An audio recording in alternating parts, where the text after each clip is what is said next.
Welcome to the Real Estate Espresso Podcast, your morning shot of what's new in the world of real estate investing. I'm your host, Victor Menashe. Today is another AMA episode. That is, Ask Me Anything.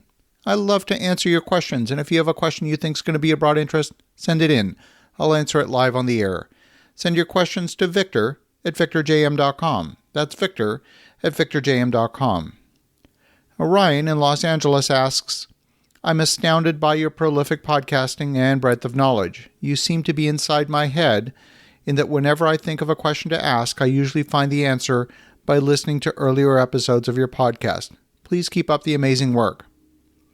Where do you go or what do you use to curate your summary of daily or weekly news sources that you read to stay abreast of real estate and economic news?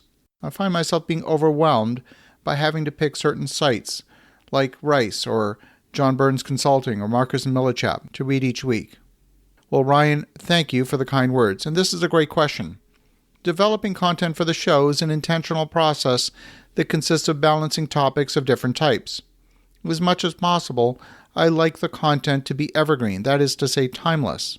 Some episodes are precisely that, a timeless piece of content on a particular topic. For example, if you search back through the archives, there's an episode on water rights. That's an example of evergreen content. Some topics tie into something that is trending in the news. For example, there'll be an updated economic outlook once a quarter or an interest rate adjustment. But this year, things have been changing so rapidly that once a quarter isn't enough. The impacts are being felt fast and furious.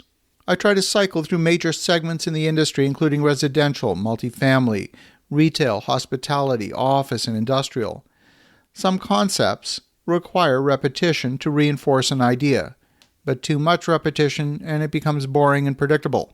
Sometimes I'll use a question from a listener, such as yourself, in order to represent an idea in a different wrapper so that it doesn't come across as repetitive.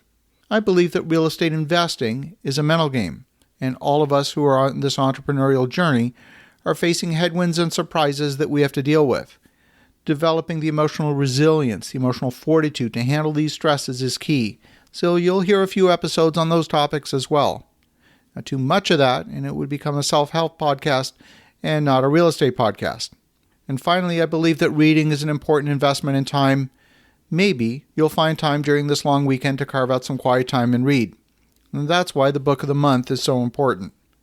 So to answer your question specifically, I have a number of sources that I refer to regularly when I'm researching topics.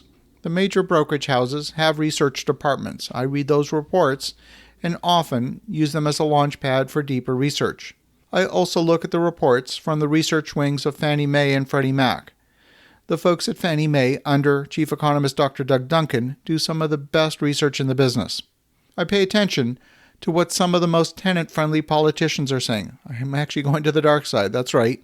I regularly receive press releases from certain elected officials at both federal and state level. They often put out a press release when they table draft legislation. I follow the work of Dr. Chris Martenson, Dr. John Campbell, Simon Block, David Stockman, Jim Grant, the author of Grant's Interest Rate Observer. I follow economist John Malden. He's one of the best connected guys in the business.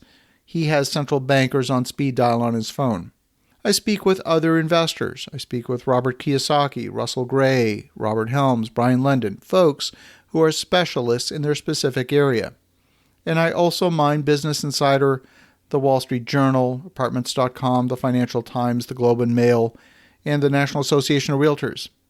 So what I've shared here is a bit of a laundry list of some of my regular sources. But when I find a story I think is going to be interesting, I'm not merely retelling the story from a newspaper. I'll go to the original sources and construct a completely new perspective on the story based on my own observations and my own analysis. For example, the story on yesterday's show was about a landlord defending a discrimination complaint in New Jersey. It was reported in a local northern New Jersey publication. I went to the 10-page transcript of the actual court settlement from the New Jersey Attorney General's office in order to make sense of the story.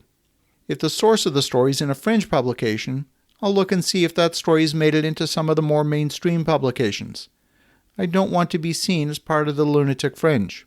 There are some days when I've completed the research and the summary of an episode and I finally decide against publishing it.